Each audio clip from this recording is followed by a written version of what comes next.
अस्सलामुअलैकुम दोस्तों, आज की इस वीडियो में हम बात करने वाले हैं यू ग्रेड प्रोग्राम के बारे में। जी हाँ दोस्तों, undergraduate semester exchange programme इसे कहते हैं। 2023 के लिए जो है ये वाला प्रोग्राम आया है। आप लोग देख सकते हैं यूनाइटेड स्टेट एजुकेशनल फाउंडेशन की जानिब से ये प्रोग्राम लॉन्च किया गया है। ये हर साल प्रोग्राम आता है पाकिस्तान के लिए, तो आप लोग इसमें इजीली अप्लाई कर सकते हैं। इसमें क्या क्या चीज़ें रिक्वायर्ड होंगी, कौन से लोग इसके लिए एलिजिबल हैं और इसकी लास्ट डेट क्या है, वो सारा कुछ आपको इस वीडियो में बताऊंगा। और आपने इसको कैसे जो है ऑनलाइन अप्लाई करना है, सारा कुछ आपको प्रॉपर डिटेल के साथ इस वीडियो में समझाऊंगा। तो आपने इस वीडियो को अंत तक जरूर देखना है, कोई भी चीज़ को स्किप नहीं करना। और अगर आप चैनल पर नए हैं तो चैनल को जरूर सब्सक्राइब कर लें। तो चलिए दोस्तों, वीडियो को स्टार्ट करते हैं। सबसे पहले यहाँ पे आप लोग देख सकते हो, ये इसका ऑफिशियल एडवर्टाइजमेंट है मेरे पास। UGRAD 2023 undergraduate semester exchange programme इसे आप कहते हैं। अब इसके बेनिफिट्स क्या हैं वो मैं बता देता हूँ। इसमें राउंड ट्रिप एयर फेयर है, इसके बाद ट्यूशन एंड फीस वगैरह सारा, हाउसिंग वगैरह है, खाना वगैरह आपको मिलेगा। फिर इसके बाद लिमिटेड अलाउंस वगैरह बुक्स के ऊपर, एक्सीडेंट और सिकनेस कवरेज वगैरह अगर खुदा न खास्ता इस तरह का कुछ हो जाता है तो वो आपको मिलेगा। मंथली मेंटेनेंस अलाउंस आपको मिलेगा। अब ये तो थी जो आपको बेनिफिट्स मिलेंगे इसके। यहाँ पे इसका एलिजिबिलिटी क्राइटेरिया हम देख लेते हैं। पाकिस्तानी सिटीजन आपको होना चाहिए, यंगर देन 25 ईयर यानी कि 25 साल से कम। और इसके बाद कंट्री इनरोल्ड हो आप किसी भी यूनिवर्सिटी में। इसके बाद 14th और 15th ईयर फॉर्मल एजुकेशन आप ले रहे हो। अब यहाँ पे उन्होंने लिखा है कि applicants are required to submit current and old transcripts. ठीक है, तो ये एप्लीकेशन के दौरान आपको जमा करवानी होगी। इन एलिजिबिलिटी में आपकी डुअल नेशनलिटी नहीं होनी चाहिए, या employees of Fulbright organization, spouse वगैरह कुछ इस तरह से, वो भी आपका कुछ भी नहीं होना चाहिए। स्टूडेंट जो है वो फर्स्ट और फाइनल ईयर वाले जो है वो इसके लिए अप्लाई नहीं कर सकते। यहाँ पर लिखा है स्टूडेंट इन देयर फर्स्ट और फाइनल ईयर ऑफ यूनिवर्सिटी, वो इसके लिए एलिजिबल नहीं है। अब यहाँ पे इसकी डेट जो है लास्ट वो 21 सितंबर है 2022। और यहाँ पे उन्होंने कुछ नोट दिया हुआ है कि क्या क्या चीज़ें आपको रिक्वायर होंगी। यहाँ पे आप लोग देख सकते हैं, application must submitted online. Paper के ऊपर आपने कोई भी इस तरह की चीज़ें अप्लाई नहीं कर सकते। तो यहाँ पे ऑनलाइन अप्लाई ही आपने करना है। अप्लाई के लिए ये इनकी ऑफिशियल वेबसाइट है। आप यहाँ पे आ जाते हैं हम, ये इसकी ऑफिशियल वेबसाइट है, आप देख सकते हैं, यूनाइटेड स्टेट एजुकेशनल फाउंडेशन इन पाकिस्तान। अब यहाँ पे जैसे ही आप आओगे तो इसकी दोबारा से आप डिटेल यहाँ पे चेक कर सकते हैं। यहाँ पे ड्यूरेशन कितनी है, 1 सेमेस्टर अप्रॉक्सीमेटली आप अटेंड कर सकते हैं। इसके बाद फॉल नेक्स्ट ईयर, फिर इसके बाद एलिजिबिलिटी क्राइटेरिया जो मैंने आपको बताया, इन एलिजिबिलिटी, हाउ टू अप्लाई के लिए आपने कैसे अप्लाई करना है, वो सारा कुछ यहाँ पे मैं आपको बता दूँ। नीचे क्वेश्चंस हैं जो अमूमन लोग पूछते हैं, तो वो यहाँ पे आप चेक कर सकते हैं अगर आपका कोई भी इसके रिलेटेड क्वेश्चन है तो। अब यहाँ पे जैसे ही आप आएंगे तो यहाँ पे आपके पास ऑप्शन है, ये फ्लायर आप देख सकते हैं जो मैंने आपको दिखाया था पोस्टर, वो है। इंपॉर्टेंट क्वेश्चन नीचे दिए हुए हैं और स्टार्ट एप्लीकेशन पे आपने क्लिक करना है। तो जैसे ही आप स्टार्ट एप्लीकेशन पे आप क्लिक करेंगे तो आपके पास एक इस तरह से पेज आ जाएगा जिसके अंदर सबसे पहले आपकी लॉगिन इन्फॉर्मेशन। अगर तो आप न्यू यूज़र हैं या आपने लास्ट टाइम अगर आप अप्लाई किया है तो आप इसको लॉगिन कर सकते हैं। अगर आप न्यू यूज़र हैं तो आपने स्टार्ट न्यू एप्लीकेशन पे क्लिक करना है। तो जैसे आप स्टार्ट न्यू एप्लीकेशन पे क्लिक करेंगे तो आपके पास एक इस तरह से पेज आएगा रजिस्ट्रेशन फॉर्म का। यहाँ पे आपने एक ईमेल एड्रेस देना है और यहाँ पे उसी ईमेल को दोबारा आप लिखेंगे। नीचे आपने यहाँ पे अपना CNIC नंबर देना है। यहाँ पे अपना ID कार्ड वगैरह डाल के इसको सबमिट करेंगे तो आपके ईमेल के ऊपर एक इस तरह से एप्लीकेशन स्टेटस के बारे में आ जाएगा जिसके अंदर आपको ईमेल और पासवर्ड दिया जाएगा। अब यहाँ पे आपके पास ईमेल और पासवर्ड होगा, आपने वो ईमेल और पासवर्ड आपने यहाँ पे एंटर करना है। जैसे ही आप लॉगिन के पेज पे आएंगे तो यहाँ पे आप उस पेज पे आते साथ यहाँ पे वो ईमेल और पासवर्ड जो उन्होंने दिया होगा वो आप यहाँ पे एंटर करेंगे। इसके बाद आप इसको जो है कंटिन्यू कर देंगे। तो मैं यहाँ पे एंटर करके आपको दिखा देता हूँ। तो जैसे ही आप लोग यहाँ पे आपका ईमेल जो आपको ईमेल पे मिला होगा वो और पासवर्ड जो वहाँ पे उन्होंने सेंड किया होगा वो डाल के यहाँ पे आएंगे तो यहाँ पे आपके पास ऑप्शन आ जाएगा गेट स्टार्टेड का। अब यहाँ पे कुछ इंपॉर्टेंट इन्फॉर्मेशन उन्होंने दी हुई है, जनरल इंस्ट्रक्शन उन्होंने दी हुई हैं, वो आपने सारा कुछ यहाँ पे पढ़ लेना है। पढ़ने के बाद यहाँ पे उन्होंने बताया हुआ है कि क्या क्या चीज़ें आपको, non academic activities, academic competition वगैरह। इसके बाद ये सारा कुछ आपने पढ़ के यहाँ पे स्टार्ट एप्लीकेशन पे क्लिक कर लेना। जैसे ही आप अपना ईमेल को लॉगिन करेंगे और यहाँ पे आप आएंगे तो आपके पास सबसे पहला ऑप्शन है पर्सनल इन्फॉर्मेशन का। अब यहाँ पे पर्सनल इन्फॉर्मेशन में सबसे पहले आपके पास है टाइटल के अंदर आपने मिस्टर, मिसेज या जो भी आपका टाइटल है वो सारा यहाँ पे मेंशन करेंगे, फर्स्ट नेम, सेकंड नेम और लास्ट नेम। तो जो आपके पासपोर्ट के अकॉर्डिंग है वो। बाकी यहाँ पे नोट उन्होंने दिया हुआ है कि अगर आपका सिंगल नेम है तो आप कैसे इसको फिल कर सकते हैं। फिर उसके बाद कंट्री ऑफ सिटीजनशिप यानी कि वो यहाँ पे आपने बताया do you have multiple citizenship. तो अगर आप यहाँ पे येस करेंगे तो आप वैसे ही इनएलिजिबल हो जाएंगे, डुअल नेशनलिटी वैसे ही अलाउ नहीं है। तो यहाँ पे आपने देख लेना है कि अगर आपके पास do you have multiple citizenship है नहीं है तब भी आप बता दीजिएगा।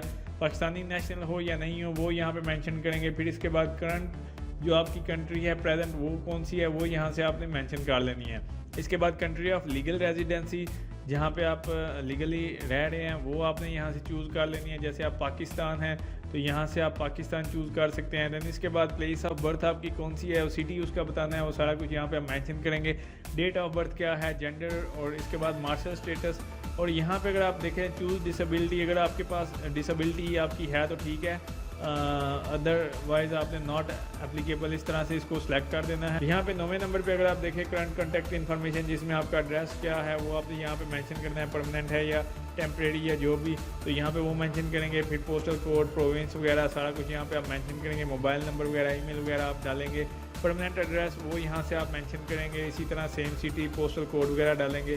फिर इसके बाद इमरजेंसी कॉन्टैक्ट इसलिए होता है कि खुदा हादसा अगर आप वहाँ पे कुछ हो जाता है तो वो डायरेक्ट आपके रिलेशनशिप के जो मतलब लोग होते हैं, लाइक आपके फैमिली मेम्बर हैं, उनके साथ वो कांटेक्ट कर सके। तो वहाँ पे आपने ये नहीं करना कि अपना ही कोई तीसरा नंबर दे दें, आपने अपने किसी घर वाले का या अपने रिश्तेदार का नंबर और उसका जो रिलेशनशिप आपके साथ क्या है वो यहाँ पे आप मेंशन करेंगे और इस तरह से उसकी पर्सनल डिटेल वगैरह डाल के तो इसको आपने नेक्स्ट करना है। नेक्स्ट यहाँ पे अगर आप देखें दूसरे नंबर पे आपके पास है एकेडमिक इन्फॉर्मेशन। इसमें आपकी बैकग्राउंड जो एजुकेशनल डिटेल है वो यहाँ पे सारी आ जाएगी। तो यहाँ पे उन्होंने बताया हुआ कि इसके लिए अगर आप एलिजिबल मतलब इस प्रोग्राम के लिए इसलिए कि अगर आप के पास ओरिजिनल डॉक्यूमेंट्स हैं वो आप यहाँ पे अपलोड करेंगे। अगर आपके पास ओरिजिनल डॉक्यूमेंट नहीं है तो आप उसकी जो टेस्टेड वेरीफाइड कॉपीज़ हैं वो आप यहाँ पे अपलोड कर सकते हैं। बाकी यहाँ पे आपने ऐड एजुकेशन पे क्लिक करना है तो आपके पास जो है वो पेज ओपन हो जाएगा, जिसमें आपने बताना है कि करंटली इनरोल्ड हैं या नहीं इनरोल्ड हैं। फिर उसके बाद डिग्री नेम क्या है, डिग्री कब स्टार्ट हुई थी, किस मंथ को हुई थी, डिग्री कंप्लीट की क्या डेट होगी। इसके बाद फील्ड ऑफ स्टडी क्या है, इंस्टीट्यूशन आपका कौन सा है, इंस्टीट्यूशन कंट्री कौन सी है। फिर इसके बाद यहाँ पे एकेडमिक डिग्री का CGPA कितना है और CGPA कितने में से आया था। तो इस तरह से आप सेव करेंगे। तो आपकी यहाँ पे उन्होंने बताया कि मोस्ट GPA आर कैलकुलेटेड 4 से 3.7 इस तरह से उन्होंने बताया। फिर in case of total CGPA 5 है तो उसमें से आपने बताना है। इस तरह से वो सारा कुछ यहाँ पे मेंशन किया हुआ है, आप लोगों ने ये पढ़ लेनी है।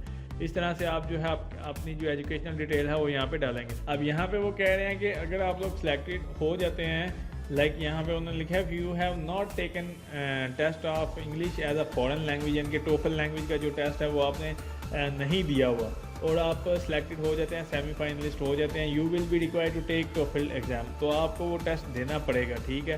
तो examination will be covered by this program. उन्होंने कहा कि the cost of this examination will be covered by this program के, यानी कि इस प्रोग्राम के थ्रू आपकी वो जो उसकी टेस्ट की कॉस्ट होगी वो कवर हो जाएगी अगर आपने नहीं दिया अभी तक, ठीक है। तो ये आपको एक इसका बेनिफिट है। अब यहाँ पे अगर आपने दिया हुआ है तो आप उसको मतलब टाइप कौन सी थी, स्कोर कितने थे, डेट क्या थी और लोकेशन क्या थी वो यहाँ पे आप मेंशन कर सकते हैं। तो जो अगर आपने प्रीवियसली टोफल एग्ज़ाम दिया हुआ है तो वो उसके बारे में वो पूछ रहे हैं, वो यहाँ पे आप मेंशन कर सकते हैं। फिर इसी तरह अदर स्टैंडर्डाइज टेस्टिंग, ये ऑप्शनल है, आप इसको फिल करें या नहीं। अगर आपने कोई टोफल के अलावा मतलब कुछ आपने कोई टेस्ट वगैरह दिए हुए हैं, यहाँ पे लिखा हुआ है तो आइल्स वगैरह है या कुछ इस तरह से, तो वो यहाँ पे हमने बताना है स्कोर्स वगैरह क्या थे, डेट क्या थी और वो सारा कुछ।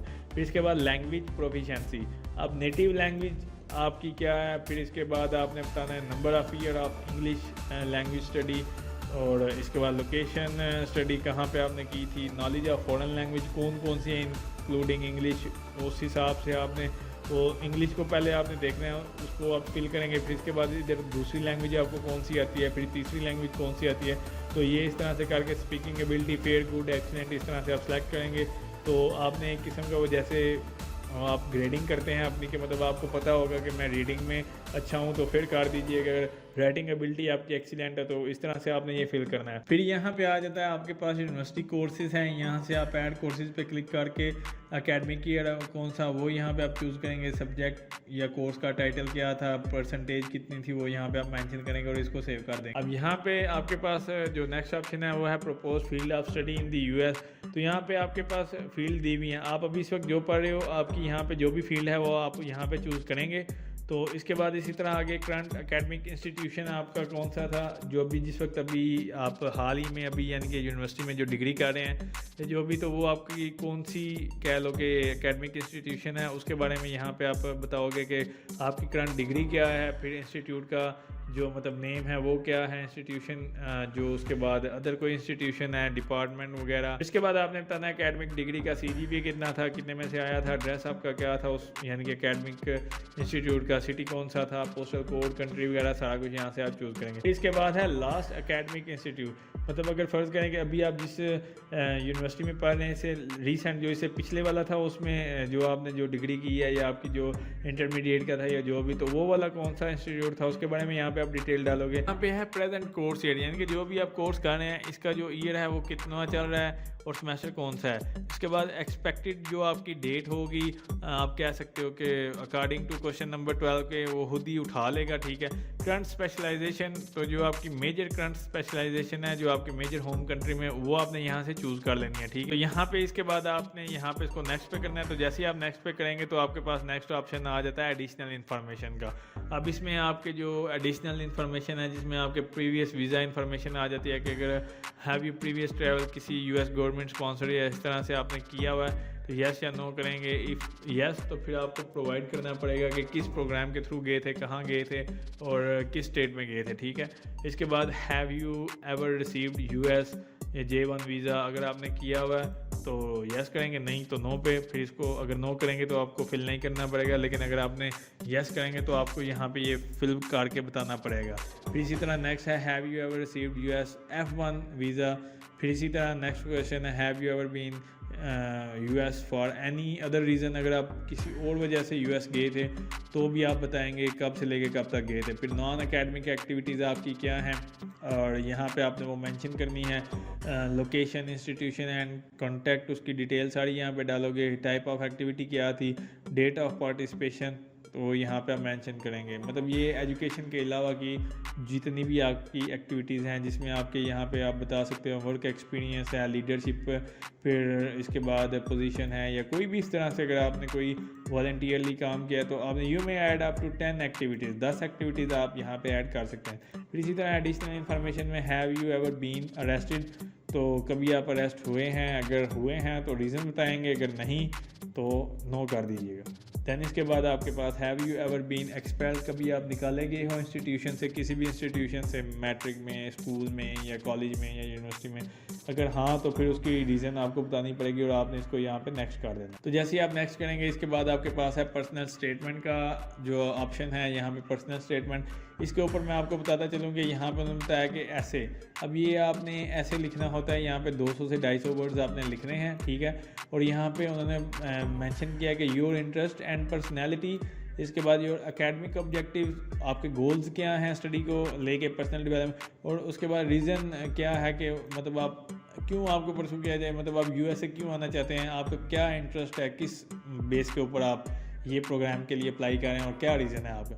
तो आपने ये 4-5 चीज़ें जो उन्होंने यहाँ पे मेंशन की हुई हैं, यहाँ पे 4 चीज़ें, इन चारों चीज़ों को मद्देनज़र रखते हुए और आपने 200 से 250 वर्ड में एक ऐसे लिखना है यहाँ पे, तो वो आप यहाँ पे सबमिट करवाएंगे। अब लोग मेरे से पूछते हैं कि स्टेटमेंट ऑफ पर्पस क्या होता है या इस तरह, उसके ऊपर भी एक अलग से वीडियो बनाऊंगा, लेकिन फिल वक्त के लिए पर्सनल स्टेटमेंट में सबसे पहले आपने अपना इंटरेस्ट और पर्सनैलिटी के बारे में बताना है। फिर एकेडमिक ऑब्जेक्टिव्स को लेके आपके क्या राय है वो आप बताएंगे, आपके गोल्स क्या थे, वो सारा कुछ। ये 4 क्वेश्चन हैं, इन 4 को सामने रख के आपने उसके बारे में 200 से 250 वर्ड यहाँ पे मेंशन करने हैं। और इसके बाद आप इसको नेक्स्ट करेंगे तो यहाँ पे आपके पास ऑप्शन आ जाएगा डॉक्यूमेंट्स का, जिसके अंदर आपने अपने सारे डॉक्यूमेंट्स यहाँ पे अपलोड करने हैं। सबसे पहले आप देखें इंपॉर्टेंट नोट उन्होंने दिया हुआ है, प्लीज़ अटैच ओनली PDF या इमेज फाइल, ठीक है, इसके और उसका साइज़ 2 MB से ज़्यादा ना हो। तो यहाँ पे आप देखें तो आपके पास सबसे पहले ट्रांसक्रिप्ट रिक्वायर्ड है, ठीक है। इसके बाद डिग्री आपके पास ऑप्शनल है, यहाँ से आप चूज़ कर सकते हैं। ये इमेज फाइल या PDF फॉर्मेट में होना चाहिए, यहाँ से अपलोड पे क्लिक करेंगे तो ये अपलोड हो जाएगी। देन इसके बाद आपके पास है टेस्ट स्कोर, जो आपने टेस्ट किया होगा टॉफिल,